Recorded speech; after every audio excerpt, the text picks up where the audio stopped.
Hello, um, it's Amber. I have been thinking about doing a video like this for a while now, and this is going to be a lengthy video. Um, Feel no way obligated to watch it. If you do, I thank you. I appreciate you for watching my video.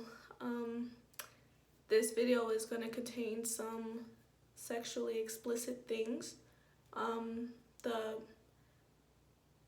topic of this video is me talking about my childhood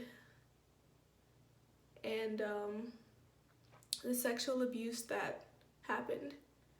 So again, if you don't like to hear about these things, you don't want to, know about what I personally been through, perfectly fine. Do not watch this video. Great. My video is not for sympathy and how many shares I can get and how many likes I can get. This is basically to bring awareness to all those other women out there that have gone through similar situations, that have no voice, can't speak up. And like I said, I've wanted to make this video for a while, and I'm actually further down the healing process now to begin to talk about it. So again, thank you for watching. If you don't want to watch it, thank you anyway. So I'm just gonna start off with a little bit about myself, a little bit about my background, and we'll just go from there. So my name is Amber Finley. I was born and raised in Chicago, Illinois, on the west side, which is the best side, but we're not talking about that. I was homeschooled till about 5th grade. I went to Sumner Math and Science Academy. Fun. At the age of 14, moved out of Chicago, moved to Aurora, which is the suburb of Chicago.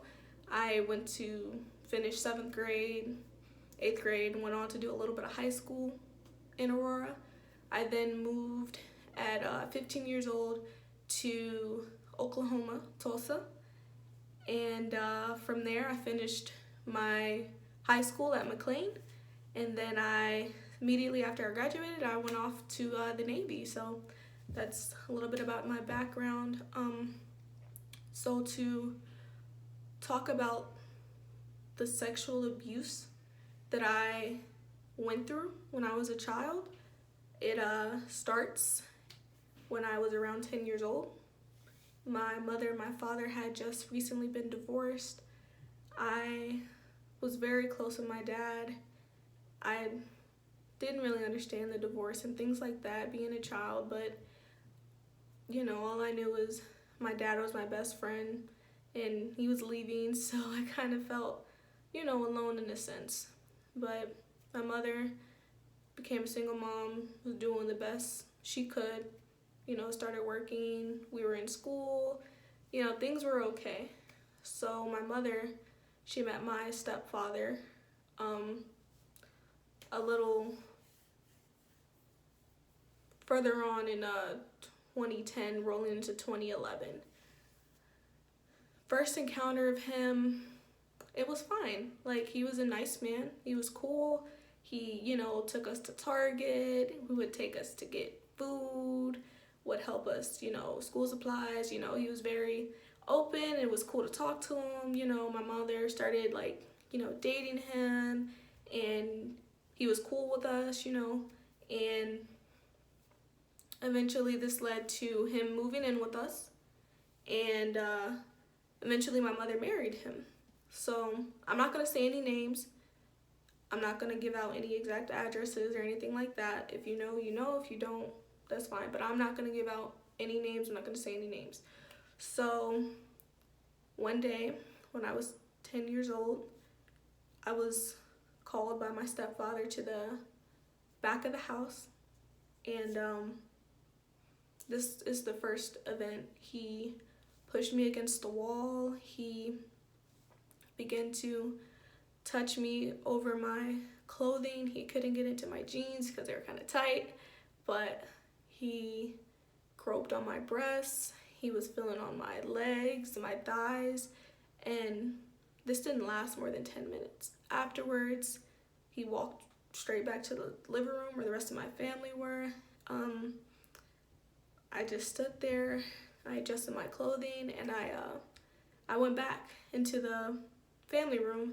I didn't say anything, I didn't mention anything. I didn't know how to feel about it because I've never felt these sensations on my body before. I didn't know if that's something to tell, if it's not something to tell. I really didn't know. So after that, nothing happened for a couple of days. Maybe a week later, I was in my room reading. He came in my room. My stepfather came in my room. He began to undress me and pulled down my shorts, my underwear, and performed oral sex, as well as fingered me. Again, I'm 10. Never done any of this. Don't know what any of this means. I don't know what I'm feeling. So I was confused about a lot of things that I was feeling. So this would happen very often at this point, almost every night at this point. I never said anything. I told one of my childhood friends, like I didn't tell her exactly everything that was going on, but I did tell her that I felt like there was something off about my stepfather, that he maybe liked me, maybe felt some sort of way towards me that maybe wasn't appropriate, but I never like just full-blown said, hey, he's doing this to me every night. He would do this at like 2 or 3 in the morning to where everybody was asleep, wouldn't make a sound, would close my door, when he came in, would leave it open when he left. My mother, she was working overnight at McDonald's sometimes. He would do it then. I moved to Aurora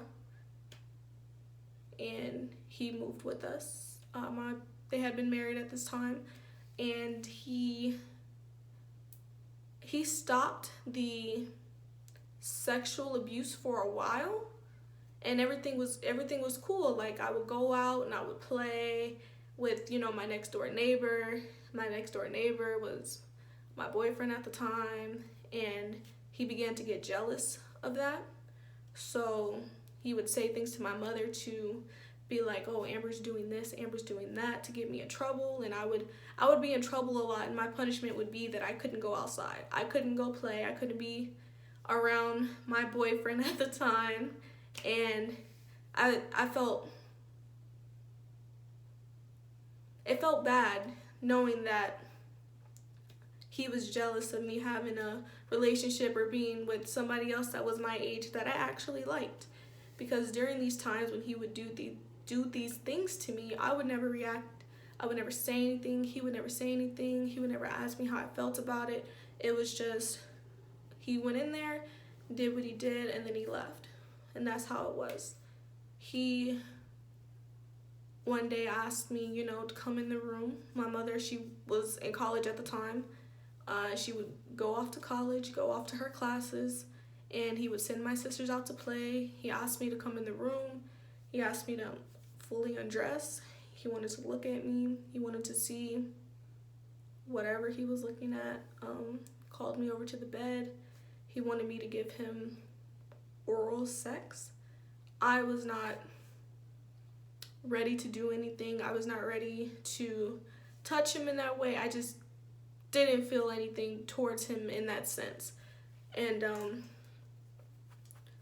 when I did not want to do that, he would say like, oh, you're not ready to be a big girl, or you're not a woman, you're just a kid.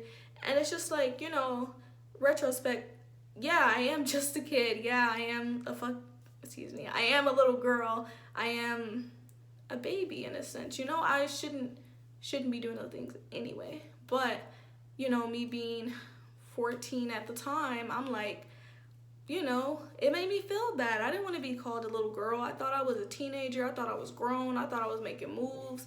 I thought I was doing the thing, you know what I'm saying? And to be called little girl and little insults like that, it really got into my head and it really messed me up. So one night, I was at Bible study. It was on a Wednesday. And my mentor, my Bible study teacher, she saw that I was looking kind of down, and she, like, you know, looked at my face, and she asked me, she said, Amber, are you okay? Like, what's wrong? And I was like, I want to talk to you privately, you know? Pulled her to the side, and I just completely broke down. I just completely shut down. I started crying. I was just like, he's been touching me. She's like, who is he? I'm like, my stepfather. I don't know what to do. But then, like, immediately as I said it, I was like, oh my gosh, I just spilled the beans. I just told what was going on. It's like, why did I do this? I got immediately scared. I was like, please don't tell anybody. Please don't let anybody know that I told you this. And she told me that she wasn't going to tell anybody. And me being a kid, I'm just like, yeah, cool. I confided in somebody and they're not going to tell, so my secret's safe. No. The next day, which was a Thursday, it was a choir rehearsal. After choir rehearsal, my Bible study teacher, brought me and my mother into a separate room, and she looked at me. She said, Amber, I am so sorry. I just could not say anything or not report this, basically. So she looked at me. She said, do you want me to tell your mother, or do you want to tell her yourself? I was like, one, dang, thanks. You said you weren't going to say anything.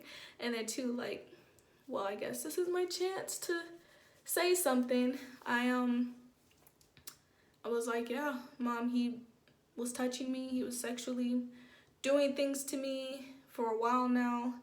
And my mom broke down. She was crying, sad, and she didn't ask for details. I didn't offer details. I didn't say much. I just said the gist of it. Later, the cops were called. I don't know if he was taken away or not. All I know is I could not go back to my house that night. I was scared because I never meant for it to go that far. I just wanted to tell somebody what was going on. I just wanted to say what was happening. My mother, you know, her and my older cousin, they were talking and just like trying to get things out of me, like, you know, asking me what happened, what was going on with the start, what it used to do. I was shut down. I would not talk about it. I would not tell them what happened. He bought me a phone. I deleted the messages from him in it, deleted all those messages, and it was a secret phone my mom didn't know about. I was like, he bought it for me, but I just would not go into detail about what he would do. The next morning, we had to go talk to DCFS, and at this time I had already resolved in my mind that I'm gonna say that I lied. I'm gonna say that this did not happen, that I made this up because I didn't like him or something like that. Getting to the interview, the woman, she's like, hey, do you know why we're here? I was like, yes, because of allegations that I had made about my stepfather, and it's, you know, time to talk about it or whatever. She started asking me, trying to break the ice, like, how do you like it here, you know, in Aurora and things like that. I'm like, I miss the city, I miss being back home, different things like that. And then she asked me, she's like, so tell me what happened, like, tell me what's going on. And I came out and told her, I was like, I lied about all of it. Everything that I said was complete made up, like, that's it. She's like, that doesn't make any sense. And we're going back and forth for a while, me just making up every excuse in the book as to why I lied. I'm like, my grades slipped, I was getting in trouble at school, and he wouldn't get me out of trouble, he wouldn't let me slide, and I decided to take revenge against him. You know, just saying any and everything that I possibly could say to make it seem like I was crazy or I was some mastermind artist or something like that.